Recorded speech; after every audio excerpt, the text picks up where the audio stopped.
예, 이번 시간에는 재고 자산 106페이지 보겠습니다.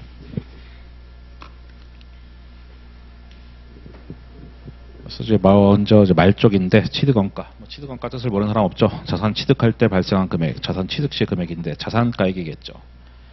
그래서 이제 먼저 글씨를 먼저 보지 말고 박스 먼저 보겠습니다.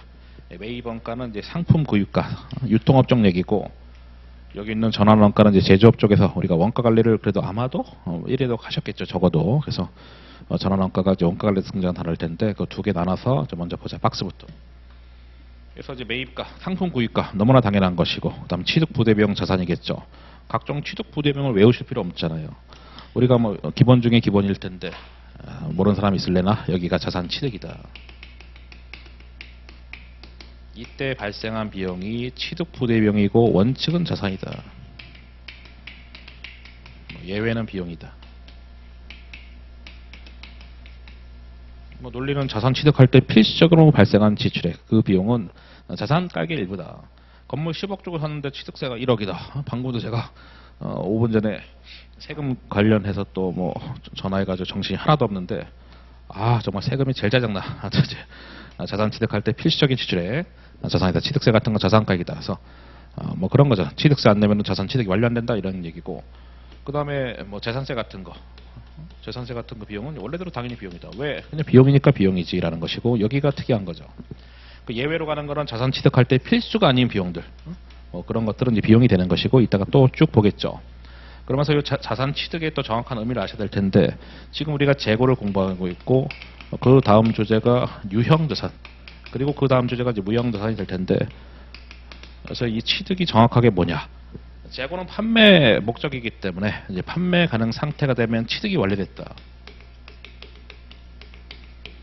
얘네들은 사용 목적입니다. 영업 목적을 말하는 거죠. 그럼 이제 사용 가능 상태가 되면은 취득이 완료됐다라는 그런 뜻이고, 이것을 또 이렇게도 쓰고 있죠. 뭐 운용 가능 상태, 뭐 가동 가능 상태에서 이게 다 취득의 의미입니다.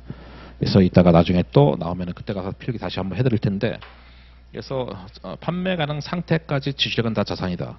왜냐하면 지출을 하게 되면 자산 아니면 비용일 텐데, 자산도 자산이고, 자산 너무나 당연하니까 안 썼죠. 자산도 자산이고 비용도 자산이기 때문에 그럼 판매 가능 상태까지 지출액은 다 자산이다 이렇게 볼 수 있겠고, 유무형 자산에서는 사용 가능 상태까지 지출액은 다 자산이다 이렇게 볼 수 있겠죠. 그래서 이런 취득 부대비용을 다 외우실 필요 없습니다. 만약에 아무 생각 없이 그냥 보험료가 딸랑 나왔어. 그럼 사실상 실무상 보험료가 여기일 수도 있고 여기일 수도 있을 텐데, 야 그럼 보험료 나오면 어디로 놓고 풀어야 될 것이냐. 원래는 정확하게 주어져야 될 텐데, 근데 그런 무책임한 문제들이 너무 많거든. 그 아무 말이 없으면 여기라고 보는 거예요. 그 수업 목적상 그렇게 관행이 돼요. 만약에 이쪽에 보험료라면은 자산 보유 중에 보험료 이렇게 써 있거든요. 그러니까 아무 말 없으면 고민하지 마시고, 야씨 여기겠구나 해서 그냥 자산에다 다 더하시면 됩니다. 그러니까 취득 부대비용을 외우실 필요 없는 거지. 그 다음에 만약에 관세를 냈는데, 관세 100을 냈는데 환급금을 30을 돌려받았어. 그럼 100은 자산가액인데 환급금이 30이야. 그럼 이제 100 빼기 30이 되겠지. 이렇게 되면은. 그래서 이제 70을 관세 낸 거기 때문에 실질적인 관세는 70인 거잖아요. 그래서 관세 환급금 이런 거는 이제 취득가에서 제외시킨다라는 것이지 차감해라 이런 뜻인 것이고, 그 다음에 우리 3인방 있잖아. 회계 원리 때부터 많이 공부했던 건 3인방. 제가 뜻은 몰라도 상관없다 했었죠. 이 3인방은 다 아시죠? 매입 차감이다. 자산가 차감이다라는 것이고, 매출 쪽에서는 매출 할인, 그 다음에 매출 애누리, 매출 환입 해서 걔들은 매출 차감이었죠. 그 다음에 리베이트는요, 수량 리베이트에서 물건 많이 사서 깎아주는 거. 내가 100 주고 물건 샀는데 20을 돌려받았어. 그럼 100 빼기 20이 상시적인 거잖아요. 그래서 그렇게 되겠고, 그다음에 관세사 공부하시는 분들은 이제 부가가치세 대급금이 어떤 상황인지 아시죠? 사업자가 부가세를 이제 대신 받은 거잖아. 소비자 대신에 부가세를 대신 받은 것인데, 이거는 자산가액이 아니라 이제 별도로 자산 처리하거든요. 뭐 참고로 봅시다. 참고로 만약에 그 상품이 100짜리인데 110 주고 샀습니다. 110 주고. 그럼 상품은 100인 거고요. 현금이 110이 나가는 거지. 그 10은 뭡니까? 부가가치세 대급금. 뭐 이런 식으로 가거든요. 그래서 원래는 이 상품이 100원짜리인데 부가세 10% 붙여서 샀다 이겁니다.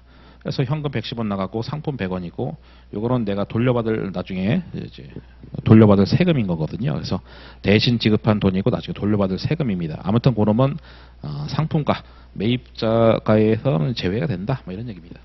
돌려받을 돈이거든요.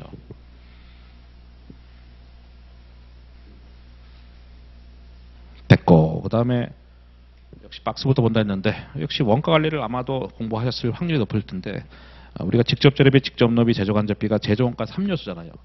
직접 재료비, 직접 노비, 그 다음 제조간접비, 제조간접비 또 변동비 성격과 고정비 성격 쪽에서 이제 네 가지로 볼 수 있을 텐데 굳이 말하면 전환원가가 뭡니까? 여기부터 여기까지지. 쭉 해서 여기까지. 이 전환원가를 갖다가 우리가 가공원가, 뭐 가공비라는 말도 쓰죠. 그리고 이제 직접 노비하고 얘네들이 직접 노무비하고 제조간접비를 이렇게 합쳐서 전환원가 이렇게 하는 거죠. 원가 관리 가면은 1강 때 하는 거잖아요. 제조간접비. 그래서 이제 제품 원재료 갖고 제품으로 전환할 때 들어가는 비용이다. 원재료 갖고 제품으로 가공할 때 들어가는 비용이다 해서 직접 노비 제조간접비를 이제 전환원가 또는 가공원가 이렇게 하겠고 굳이 말하면 여기서 말하는 매입원가는 이제 원재료 그죠. 원재료 매입했다 해서 이제 직접 재료비가 이제 매입원가가 될 수 있는 것이고.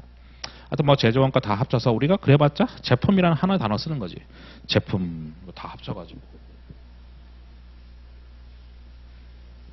맨날 유통업만 나오다가 가끔씩 이렇게 제조업 얘기가 살짝 양념으로 들어가는데 어쨌든 우리는 유통업이 메인이겠죠.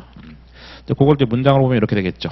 매입원가, 전환원가 이미 알고 있죠. 상품가에 가고 제품이죠. 뭐 상품하고 제품 그리고 현재 장소의 현재 상태 그 상태가 판매 가능 상태겠죠. 판매 가능 상태까지 발생한 모든 지출액을 다 포함한다. 취득 부대 비용을 이렇게 표현하는 거죠. 판매 가능 상태까지 기타 등등의 비용도 다 자산이다 이런 얘기고.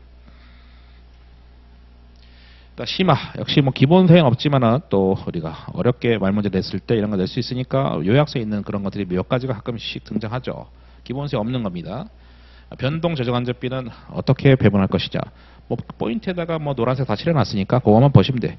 실제 조업도, 뭐 조업도라는 게 뭐 생산량, 뭐 판매량, 노무 시간, 기계 시간 같은 각종 활동인데 뭐 헷갈리면은 그냥 뭐 생산량 보시면 돼. 아무튼 뭐 실제 생산량 등등의 기초에서 뭐 계산한다는 얘기고요.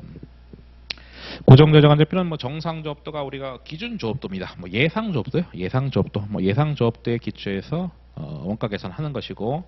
만약에 실제 조업도가 정상 조업도가 유사하면은 실제 조업도를 가지고 뭐 원가 계산해라 해서 뭐 나올 확률은 낮지만은 뭐 말문제 어렵게 내면 이런 거 내는 거니까 뭐 실제, 뭐 정상, 실제 그렇게만 기억하시면 돼요. 뭐 기본세 굳이 안중에서 안 넣는데 말에 나올 수 있으니까 집어넣고. 기타 원가는 뭐 취득 부대 비용 말하는 건데 현재 정세, 현재 상태, 판매 가능 상태까지 발생한 모든 비용은 다 이제 취득 부대 비용 자산이 원칙이다 이런 얘기고 예외가 있겠죠. 이것도 뭐 각종 시험에서 다 나온 적 있지. 내기가 너무 좋잖아요. 그래서 다음은 취득 부대 비용 자산이 아니다.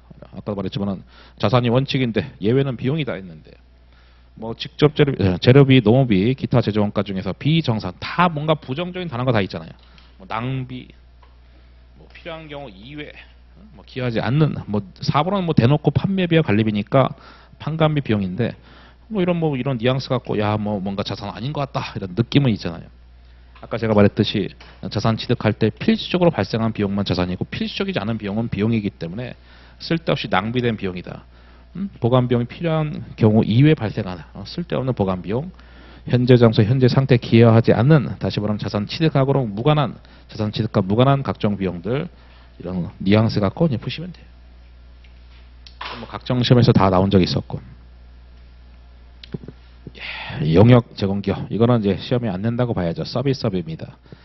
안 낸다고 봐야 되는데 노란색이 일단 없잖아요. 거의 뭐 안 난다고 보는 것이죠. 그래서 이제 서비스업도 뭐 재고 자산이 있을 수는 있죠. 거의 없지만은 뭐 만약에 뭐 메가스테 같은 뭐 그런 학원이다 라고 했을 때 걔네들이 책을 만들지 않겠습니까? 그럼 책에 대한 이제 제조원가 같은 것들 뭐 그런 것이 뭐 제품을 구성하는 거지 뭐. 그래서 용역 제공의 책 제조에 직접 관련된 인력, 그러니까 책 제조하고 관련된 그 사람들의 노무비, 기타 등등의 공통비들 다 합쳐서 제품을 구성한다. 아유 매력이 너무 떨어져. 그래서 시험에는 안 낸다고 보시면 되겠습니다. 그다음에 뭐 판매와 관리비 이런 것들은 뭡니까? 이제 판관비지. 판매비 관리비이기 때문에 판관비고 책 제조하고 관련된 그런 사람들의 뭐 급여 등등등 관련된 모든 비용은 다 제품을 구성하지만 이거는 뭐 판관비다 이거고. 그다음에 이익에 대해서 그런 것들은 이제 우리가 별도로 비용치하지 않습니다. 우리가 지출한 것을 비용하고 자산하고 이런 식으로 분기를 하고 회계처리하는 거지 이익을 날 것 같은 거에 대해서는 따로 분기는 없거든요. 그래서 그건 뭐 따로 우리가 관리를 할지언정 이익에 대해서는 따로 분기는 하진 않습니다. 하여튼 그리고 용역 제공과 직접 관련 없는 관련 원가, 건접비 그런 것들은 취득원가가 아니다. 제품가에 구성하지 않는다. 아까 말했지만 책 제조하고 직접 관여된 인력에 대한 기타 등등의 비용들은 제품인데 책 제조하고 관련이 없다. 이거는 당연히 그냥 판관비 비용 처리가 된다. 하지만은 너무나 매력이 떨어져. 그래서 웬만하면 노란색이 어딘가에 있을 텐데 이거는 아예 없잖아요. 이건 뭐 안 봐도 될 정도입니다. 생물자산은 어차피 제 책에 24장 가면 기타 등등 다피가 있습니까? 기타 등등 그쪽에 생물자산도 있을 텐데 그때 가서 뭐 제대로 공부하는 거지. 그래서 근데 재고 쪽에서 말문제 할 때 이제 섞어서 한 문장 정도로 이제 들어갈 때가 은근히 많아서 여기서도 보고 또 24장 가면 또 보는 거지. 생물자산에서 수확물 같은 거, 예를 들어서 뭐 젖소에서 우유가 나왔다, 양에서 양모, 양털이 나왔다 이런 것이 수확물일 텐데 포인트는 이제 순공정가치. 물론 24장 가서 공부하겠지만은 공정가치 그럼 정말 치사한 거지만 틀린 겁니다. 순공정가치 원가해도 틀린 것이고. 원가는 뭐 취득원가 줄인 말이겠죠. 순공정가치가 굳이 지금 또 얘기한다면은 예상 판매가 빼기 예상 판매 비용이죠. 순자가 들어가서 뭔가 뺀 게 있는 거죠. 예상 판매가 빼기 예상 판매 비용. 그러니까 젖소에서 우유가 나왔는데 이거 팔았을 때 한 100만 원 될 것 같아. 근데 부대 비용 10만 원 나갈 것 같아. 100만 원 빼기 10만 원. 뭐 그렇게 해서 뭐 틀리게 하면은 뭐 원가 맨날 원가로 해서 틀리게 나오는 거지. 그래서 순공정가치가 뭐 취득원가다. 뭐 분기할 때 이렇게 되겠죠. 굳이 뭐 자변의 수확물, 대변의 뭐 수확물 평가 이익 이렇게 분기하는 건데 어쨌든 뭐 재고전 토픽에서 말 문제로 가끔씩 튀어나옵니다. 그다음 표준원가법 우리가 원가 관리랑 재무회계 최소한 1회도 아마 하신 분들이 많을 텐데 이거 다 원가 관리 나오고 이것도 재무회계 우리가 다 공부했었잖아요. 그런 것들은 다 이제 실제 원가가 아니거든요. 다 추정한 것인데 실제 원가랑 유사했을 때만 편의상 사용 가능하다. 정말 말 문제로 더럽게 많이 나왔습니다. 물론 맨날 맞는 문장으로 나왔지. 물론 이렇게 되면 틀린 거죠. 실제 원가랑 유사하지 않은 경우에도 사용 가능하다. 그럼 틀린 겁니다. 실제 원가랑 이런 추정치 금액이 유사했을 때는 편리하다면 쓸 수 있다라는 제한이 있는 거예요. 그래서 많이는 아는데 맨날 맞는 문장으로만 나왔어요. 이거는 뭐 매출원가. 그래서 우리 뭐 T계정 그래서 하는 거죠. 재고하면 항상 숫자 남았을 때 T계정 그래서. 역시 뭐 여행 갔다 오니까 이제 체력이 한 2시간 되니까 금방 소진이 됐네. 아씨, 이따가 또 약을 먹고 강의를 해야 될 것 같습니다.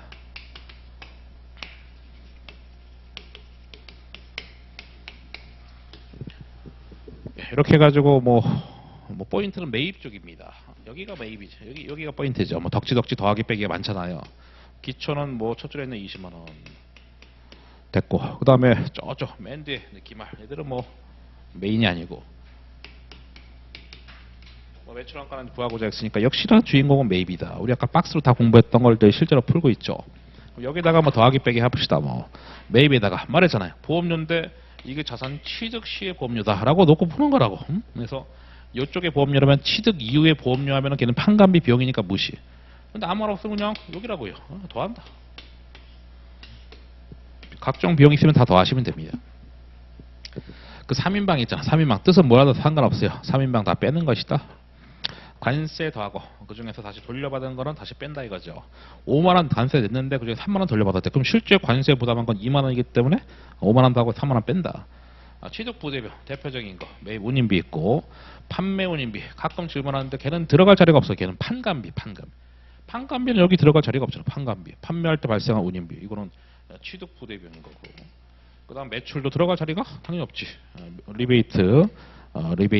물건 많이 사서 깎아주는 거 돈을 돌려받은 거니까 차감이 되겠죠. 그래서 더하기 빼기 다 하시면은 여기 매입이 나오고 대차 차익이 매출원가 한번 정리해 보시죠. 제가 여기다가 다 풀어놨기 때문에 여기다가 쭉 더하기 빼기 하시면은 매입이 나오고 매출원가가 이렇게 왼쪽 어깨 오른쪽 어깨 같다 해서 푸시면 되겠죠. 지금 정리를 해보시죠.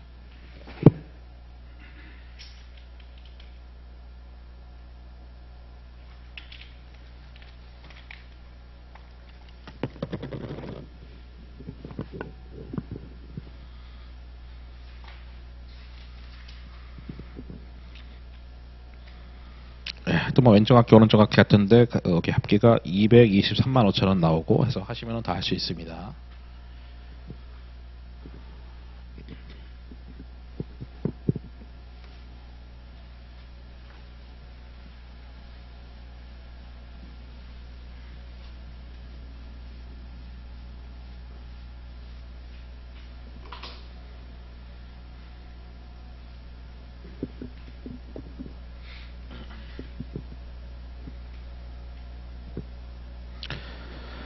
예, 보시죠. 저는 이제 외국을 이제 가면은 항상 한 번씩은 싸우는 것 같아요. 와이프랑 싸우는 거는 뭐 자주 있는지 그런 거 말고, 저는 택시를 탈 때 항상 싸우는 것 같아요. 택시 기사들이 역시 양아치들이 많은가. 뭐 다 모든 택시 기사인데 저는 외국인이니까 그 사람 봤을 때 이 새끼들이 항상 뺑뺑 도는 것 같은 거. 그래서 구글을 중간중간에 켜봤거든요. 그랬더니 원래는 이제 다 도착해서 4km가 남았는데 갑자기 5가 되던 6이 되고 7이 되는 거예요. 아, 걸렸다 해서 제가 막 지랄지랄 했지. 물론 영어도 안 되지만 막 걔도 안 되고 하는데 막 지랄지랄 했죠. 했더니 걔가 뭐 그냥 뭐 깎아주겠다 해가지고 원래 가격으로 받았는데, 갈 때마다 한 번씩 이런 거 항상 이 새끼들이 외국인이라고 뭐 모를 줄 알았는데 저는 항상 중간에 키거든요. 숫자가 늘어나는지 보고 안 늘어나면 넘어가는데 항상 늘어나. 그래가지고 적당히 늘어나면 뭐라 안 하는데 계속 늘어나가지고 지랄지랄 했더니 항상 또 깎아주고. 기말 재고자 요거 상당히 어려운 주제죠. 이거는 이제 내용 정리부터 해야 되겠죠. 그러니까 상황은 아마 기억나실 거예요. 이게 이런 상황이죠.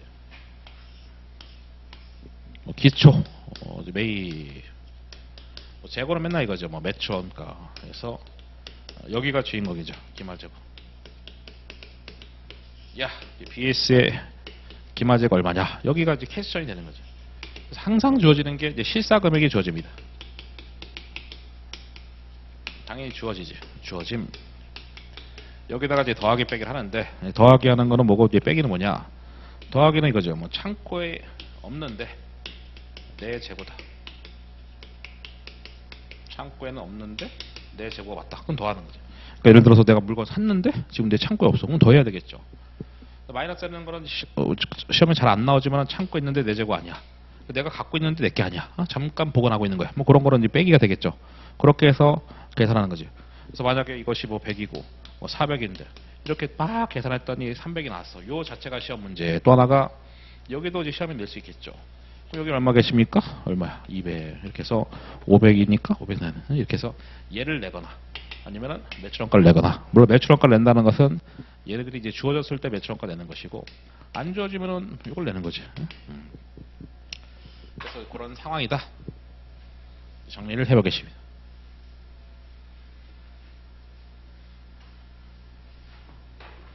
그래서 제가 강의 때 이렇게 가르쳤죠. 잠깐만, 이거 줄을 맞춰서 하는 게 좋겠다. 강의 때 창고에 있냐 없냐, 그 다음에 내 재고냐 아니냐, 이제 조정을 할 거냐 말 거냐. 그러니까 이 토픽이 쉬운 주제가 아닌 게 어떨 때는 더하기고 어떨 때는 빼기고 어떨 때는 조정이 없어. 세 개가 다 있으니까 어렵죠. 더하기 빼기만 있으면 참 좋은데 조정이 없는 것도 있으니까. 미착 상품이 뭡니까? 아직 도착하지 않은 상품. 그래서 이제 운송 중인 상품입니다. 운송 중인 상품. 아직 도착하지 않은 상품. 그래서 상황적으로 이거잖아요. 미국이 있고 예를 들어서 뭐 한국이 있는데 항상 재고는 바다. 여기 떠 있는 겁니다. 언제? X 1년 말에. 100% 그렇게 나와요. X 1년 말 현재 도착하지 않았다. 맨날 그렇게 나옵니다. 맨날 그렇게 나와. 그러니까 항상 재고는 바다에 떠 있다. 창고에 없는 거지. 판매자 입장, 구매자 입장에서 판매자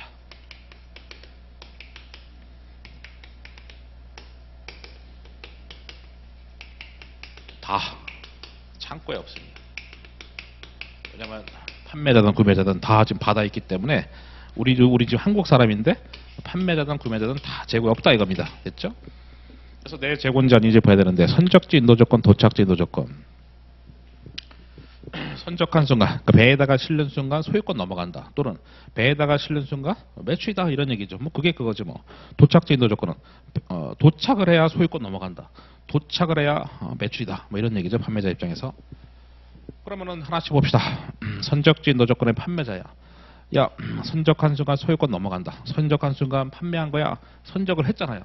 그럼 이제 우리가 내 재고인지 아닌지는 수익 인식하고 반대로 가는 것이지. 단 반품 조건부 판매 빼고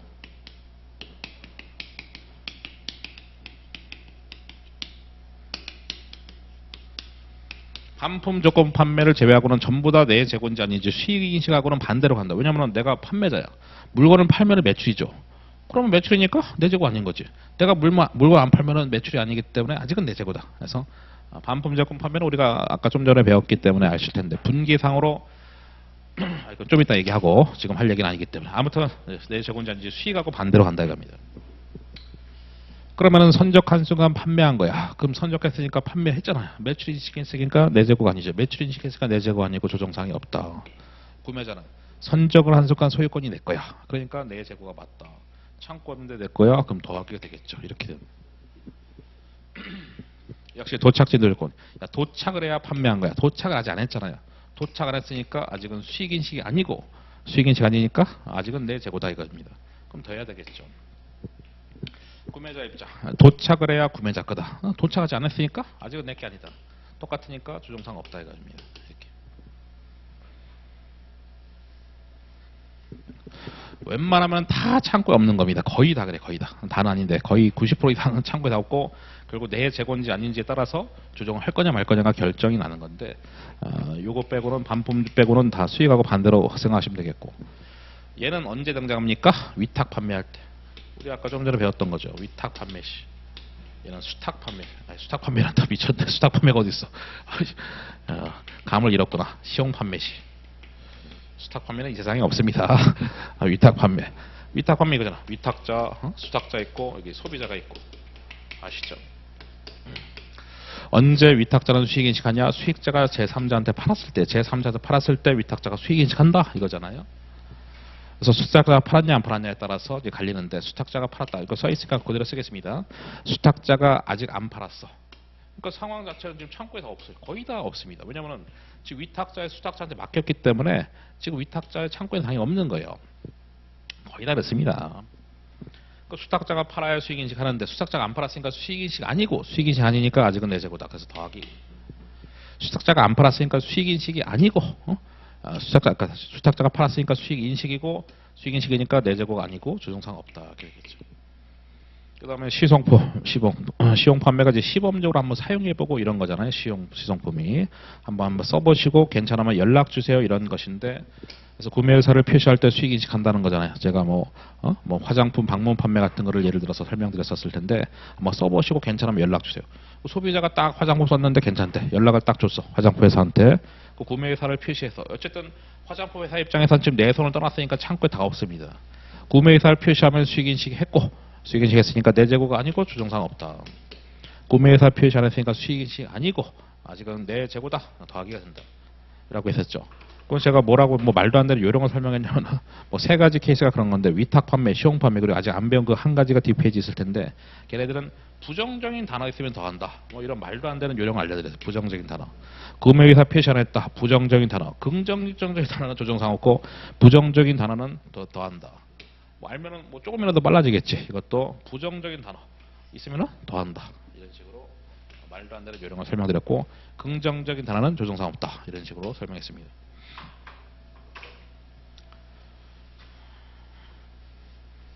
그 다음에 한 페이지가 더 남았죠. 반품 조건 판매는 걔는 노란색을 칠해놨잖아요.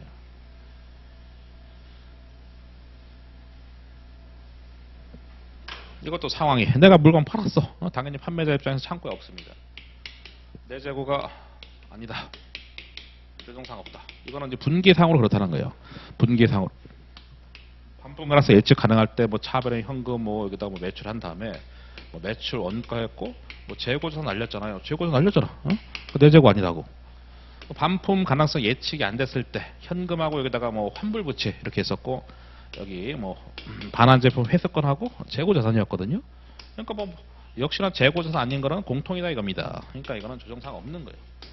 그러니까 이거는 원래 수익 인식으로 따지면은 얘는 수익 인식하고 인도 시점에 수익 인식하고 인도 시점에 수익 인식 안 했는데 그거랑 상관없이 분기상으로 개정이 되면서 어쨌든 다 재고 자산이 다 날라갔다. 그래서 걔는 그러니까 반품 무조건 조정사항 없는 거로 기억을 하시는 게 좋겠죠. 기억을 하면은 뭐 당연히 속도가 빠르니까 도움이 되겠지. 이거 시험장 가서 자시 뭐 분개하면서 역시 난 똑똑해 하면서 하면 자기는 똑똑하다 느끼겠지만 남들은 이 다 풀었는데 조종사가 없는 거로 외워서 해야지. 외워서. 할부 판매 언제 수익인식 합니까? 인도 시점의 수익인식이죠. 인도시의 수익인식이다. 근데 상황 자체가 아시잖아요. 우리가 뭐 물론 꽤 오래전에 배웠지만은 할부 판매가 이거잖아. 인도하고 나서 할부금 받는 건데 제와 인도했습니다. 당연히 인도했으니까 창고에 없고, 인도했으니까 인도 시점에 수익인식했고, 수익인식했으니까 내재고 아니다 조정상 없다. 할부 판매도 조정상 없는.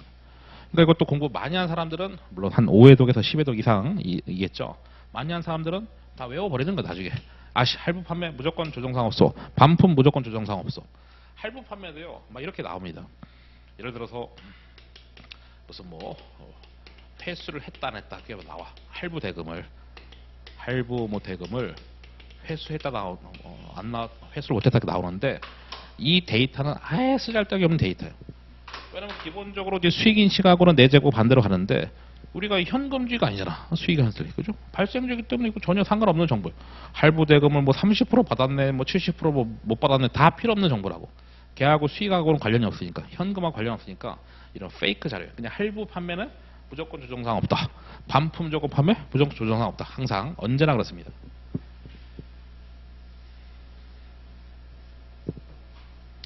그 다음에 저당 상품. 저당이 뭡니까? 담보 잡힌 거죠. 그러니까 차입 후 담보 잡힌 상품이에요. 차입 후 담보 잡힌 상품인데 우리 회사 창고에 있을 수도 있고 없을 수도 있죠. 이거는 뭐 주어지는 거죠. 당연히 문제 주어지는 것이고 다만 담보 잡힌 거지 내재고인 거잖아요. 담보 잡힌 거지 아직은 소유권이 내 겁니다. 그러니까 같으니까 조정상 없고 이거는 더하기가 되겠죠. 이거마저도 뭡니까? 부정적인 단어, 실사제곱 포함이 안 됐다. 뭔가 부정적인 단어 더한다. 긍정적인 단어 조정상 없다. 이렇게 해서 제가 아까 세 가지 케이스는 그렇게 기억하자 했었어요. 위탁 판매, 뭐 말도 안 되는 요령이지만은 시용 판매, 그리고 저당 상품 두 가지 케이스가 있을 텐데 긍정적인 단어 조정상 없고 부정적인 단어 더한다. 그것만 알아도 꽤나 많이 도움될 겁니다. 반품 조건 판매 조정상 없다. 할부 판매 조정상 없다.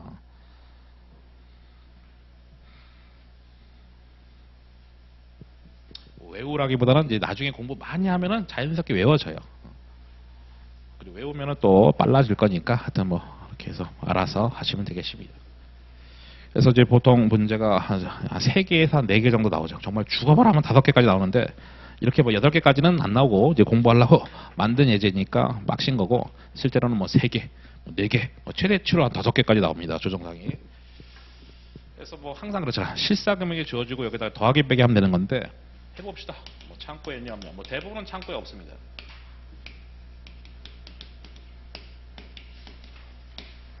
그래서 우리가 다 배웠는데 딱 하나 안 배운 게 있죠. 미인도 청구 판매. 물론 이거는 옛날 옛적에 배운 거죠. 수익인식 할 때.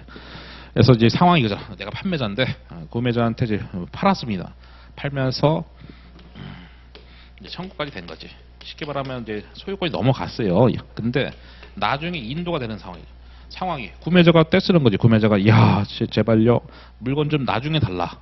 우리한테 요구한 겁니다. 왜냐면 자기들 창고에 꽉 찼으니까 나중에 좀 달라고 한 겁니다. 우린 지금 누굽니까? 우린 판매자거든. 그러니까 이때 수익인식 했거든요. 이런 상황. 그게 미인도 청구 판매죠. 아직 인도하지 말라고 이제 구매자가 요청을 한 겁니다. 오케이. 그것만 뭡니까? 우리가 지금 갖고 있는 거지. 창고에. 요것만 동그라미. 나머지 다 X. 나머지 다 X. 이렇게 쭉 해서 쭉 쓰지 뭐. 다 X. 이것만 우리가 갖고 있어. 내 재고냐 아니냐? 당연히 내 재고가 아니죠. 왜? 수익인식 했으니까. 이미 수익인식 해서 팔았거든요. 수익인식 했으니까 내 재고 아니야. 그러니까 얘가 마이너스가 되는 사실상 유일한 놈이다 보시면 됩니다. 다 더하기 아니면 조정상 없음인데 이건 마이너스예요. 더하기 아까 쭉 봤으면 아시겠지만 더하기 아니면 조정상 없음이었거든요. 얘는 내가 갖고 있는데 내 게 아니야. 그래서 마이너스 유일한 놈이다. 나머지 다 정리한 건데 한번 보시죠. 이제 우리가 볼 거 뭡니까? 선적지 인도 조건, 도착지 인도 조건, 매입자냐, 판매자냐 그걸 보셔야지. 그러니까 전체 케이스가 4가지가 있는 겁니다. 우리 머릿속으로는 미국하고 거래하는데 어디 있다고요? 12월 말 현재 항상 100% 운송 중이야. 그 글씨 볼 것도 없습니다. 글씨 이런 거 보는 게 아니야. 그냥 판매자, 구매자, 선적지, 도착지 그 4개 단어만 보시면 돼요. 오케이. 그러면 따져보자. 선적지 인도 조건이고 매입자입니다. 그럼 당연히 선적 한순간 소유권 넘어간다. 당연히 동그라미가 되겠죠. 더하기 얼마? 10만 원. 선적 한순간 구매자 거기 때문에 두 번째 도착을 해야 이제 판매한 건데 도착 안 했잖아요. 도착 안 했으니까 내 재고가 그쵸? 도착 안 했으니까 아직은 내 재고가 맞죠. 도착을 안 했으니까 매출이 아니고 수익이 아니고 그러니까 아직은 내 재고가 맞죠. 그쵸? 아니 도착을 해야 판매한 건데 도착 안 했잖아요. 왜? 12월 말 현시장 항상 운송 중이라고요. 그러니까 수익이 아니니까 내 재고 맞고 그래서 더한다. 이렇게 해서 계속 다 더하기 빼기 하는 건데 이렇게 빡시게까지 안 나와요. 한 3개에서 4개, 5개 정도 나와요. 3개, 4개가 제일 많이 나오죠. 위탁 판매, 아까 제가 위탁 판매, 시용 판매, 그리고 저당 상품 요 세 가지는 뭐 부정적인 단어 있으면 더한다, 뭐 말도 안 되는 유령에서 위탁 판매, 그다음에 여기 있는 시용 판매, 저당 상품은 부정적인 단어 있으면 더한다. 긍정적인 단어는 조정상 없다. 그럼 이것도 위탁자가예요. 웬만하면 위탁자를 냅니다. 수탁자한테 적성을 했는데 20만 원 팔았대. 부정적인 단어 얼마입니까? 10만 원. 10만 원 더 한다. 이거 FM 따지면 아주 골치 아픕니다. 어쨌든 뭐 창고에는 뭐 FM 따져볼까요? 그러면 이렇게 되잖아. 뭐 20만 원 부분하고 10만 원 부분이 있는데 나눠서 하면 얼마나 복잡해. 어쨌든 둘 다 뭐 창고에는 없고 바뀌었으니까 얘는 20만 원 이제 팔았으니까 걔는 뭡니까? 수익 인식을 했고 내 재고가 아니다. 조정사항 없다. 이게 10만 원 안 팔았으니까 걔는 수익이 아니고 아직은 내 재고다. 그럼 더한다. 헷갈리잖아. 오래 걸리잖아요. 그래서 이렇게 해서 그냥 부정적인 단어 있으면 더한다. 이것도 구매의사 표시하지 않았다 했으니까 부정적인 단어 더한다. 또 뭐 FM 따지면 이거지 뭐 이하시 창고에 없어. 왜냐면 지금 화장품 회사가 한번 화장품 써보라고 이제 상품을 넘긴 거잖아요. 창고에 없고 그리고 수익 인식 안 했으니까 내 재고가 맞다. 더하기 내 재고가 아니다. 수익 인식 안 했으니까 반품 나오면 무조건 조정사항 없다. 그냥 무조건 그냥 외우세요. 할부 판매 조정사항 없다. 외우세요. 이걸 시험장가 따지면 짜증나잖아. 시간 오래 걸리고. 그래서 아까 왜 그런지 다 설명드렸습니다. 창고에 없는데 분계상으로 대변의 재고자산, 반품 가능성 예측 가능하든 안 되든 간에 다 대변의 재고자산이거든. 그래서 오케이 조정사항 없고, 할부 판매 대금을 받든 안 받았든 이런 정보 다 필요 없다고. 그냥 할부 딱 본 순간 무조건 조정사항 없어. 할부 판매. 아니 돈을 받든 안 받았든 우리 수익이지 현금주의가 아닌데 전혀 페이크 자료입니다. 가끔 질문합니다. 이거 왜 들어가냐고. 황당해. 아니 틀리라고 주어지는 거지. 여러분 뭐 맞추라고 이렇게 페이크 들어간 게 아니라고. 그러니까 가끔 쓸데없는 질문하시는 분 있어. 그럼 이 데이터가 왜 필요하냐고. 왜 들어가냐 하는데 공부하는 이제 자세가 안 된 거지. 수지가. 아니 그런 질문을 계속 하시는 분이 있거든. 자꾸 생각이 나서 그런 사람이 있거든요. 그래서 공부하는 이제 기본이 안 된 거죠. 당연히 틀리라고 되는 거지. 인도 시점의 수익이 있기 때문에 내 재고 아니다. 조정사항 없어. 그래서 할부 판매랑 반품 조건부 무조건 조정사항 없다. 저당 상품 얘도 부정적인 단어 있으면 더한다. 포함되지 않았다. 뭔가 부정적인 단어야. 더해. 이렇게. 아까 미인도 청구하면은 이제 마이너스가 되겠고. 그리고 이것도 다시 한번 볼까요? 실사금에 포함되지 않았어. 우리 회사 창고에 없다는 것이지. 하지만 내 거잖아. 더하기. 이런 거. 그래서 저기 있는 800만 원에다 더하기 빼기 쭉 하시면 걔가 정답. 그리고 말했죠. 만약에 기초하고 단기 매입이 주어지면은 매출 원가도 구할 수 있다 이런 얘기죠. 지금 쭉 해서 얘가 나오면은 여기 더해서 이거 빼주면 매출 원가 나오기 때문에 얘를 내거나 둘 중에 하나 내는 겁니다. 어려운 주제인데 이것도 요령으로 하면은 남들보다는 훨씬 더 빠르다.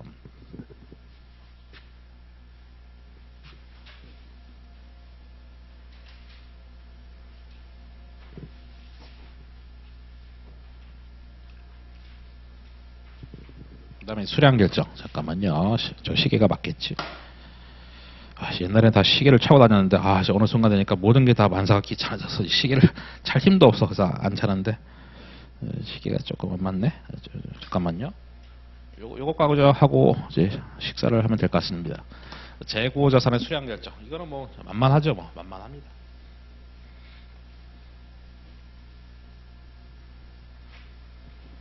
역시 계산부터 봅시다. 이거는 뭐 계산이 단독으로 나올 확률은 제로고 그냥 뭐 당연히 알고 있어야 되는 개념. 간단하게 뭐 회계 올릴 때부터 했던 거니까 기초가 100개, 단기 매입이 1000개, 뭐 1100개. 여기도 이제 1100개가 나와야 되겠고 아시다시피 매출원가 기마재건데 계속기록법. 이게 나올 확률은 제로입니다. 그냥 당연히 알고 있어야 되는 거야. 계속기록법 1번 했을 때 걔는 어떻게 하는 겁니까? 판매된 게 800개. 기말재보로는 300개라고 가정하는 거죠. 단가는 1,000원이기 때문에 1,000원 때리면 80만 원, 30만 원 이렇게 하는 거죠. 그러니까 그게 계속기록법. 그 단계 중에 계속적으로 팔린 걸 체크하겠다. 기말 실수 안 하겠다. 어차피 실무상 둘 다 체크하면 1,100개 안 나오거든요. 누가 막 가져가고 뭐 가다 박살나고 뭐 별 사건 사고 다 있습니다. 2번 실지재고조사법.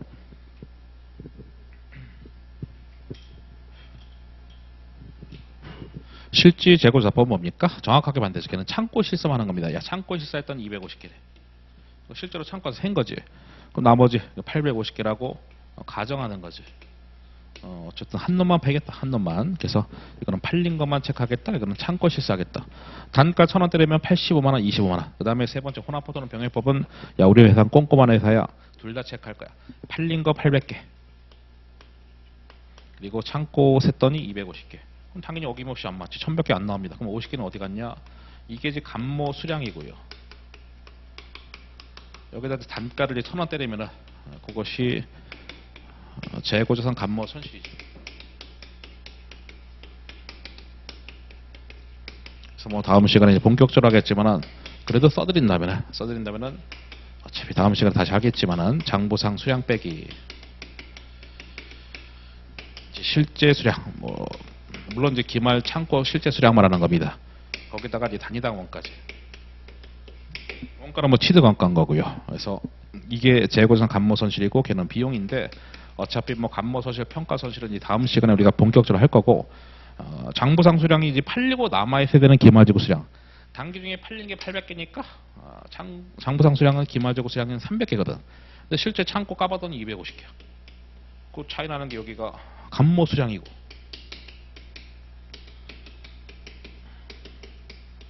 50개에다가 단가를 1,000원 때려서 5만 원 이렇게 감모 손실 나오는 것인데, 그래서 뭐 그냥 기본적인 거니까 그냥 알시면 되는 거지. 이 자체가 시험에는 절대로 나올 수는 없는 거죠. 글씨 보고 맞히겠습니다. 그러니까 팔리고 남아 있어야 되는 기말재고 수량이 장부상 수량이고 실제 창고 실시 수량은 당연히 더 적겠죠. 그래서 감모 수량에다가 원가 들이는 것이 감모 손실이고 혼합법 또는 병행법. 그래서 사실 볼 것도 없는데. 이렇게 했었죠. 문제 풀 때 두 개 더해서 단기 판매된 걸 빼서 나머지 기말재고야 했던 게 1번 방법이고, 그러니까 1번하고 2번은 뭐 감모 손실을 파악할 의지가 없는 거지. 두 번째는 다 했었죠. 역시 기초에서 매입을 더한 다음에 실제 창고 수량 빼서 팔린 거야 이렇게 했던 거고, 혼합법 병행법이 이제 감모 손실을 파악할 수 있는 방법인데 계속기록법하고 이제 그다음에 실지재고사법을 짬뽕하는 그런 방법이다. 그래서 감모 손실을 파악할 수 있는 방법인데 이 토픽은 그냥 뭐 당연히 알고 있어야 되는 토픽이고 시험과는 관련이 없다. 여기부터는 다음 시간에 하도록 하겠습니다. 이번 시간에 여기까지 하겠습니다. 감사합니다.